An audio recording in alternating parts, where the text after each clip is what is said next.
High, আজকে আমি তোমাদের সাথে শেয়ার করব শ্রাবণ মাসের সোমবারের একটা ছোট্ট মিনি ব্লগ।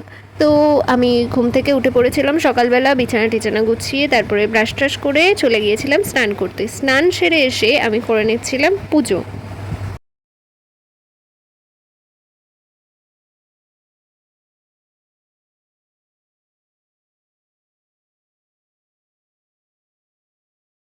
তারপরে আমি একটু আমার আউটফিটটা দেখিয়ে নিচ্ছিলাম, আর এখানে আমি বসে পড়েছিলাম রেডি হতে।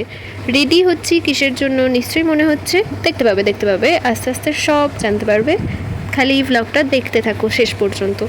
তো আমি এখানে সুন্দর করে সাজুগুজু করে একটুখানি ঢং করে নিয়েছিলাম। এখানে দিদিভাইও রেডি হয়ে গেছে, আর আমরা সবাই মিলে টোটোয় করে চলে গেছি বনমালীপুর মন্দির। যারা গেছো তারা তো জানোই এটা কোথায়, আর যারা যাওনি তাদের উদ্দেশ্যে বলি, এটা হচ্ছে বারুইপাড়া থেকে কিছুটা গেলেই টেকার, টোটো, অটো অনেক কিছু থাকবে, কিছুটা গেলেই তোমরা দেখতে পেয়ে যাবে। এখানে আমরা গিয়েছিলাম সোমবার করতে।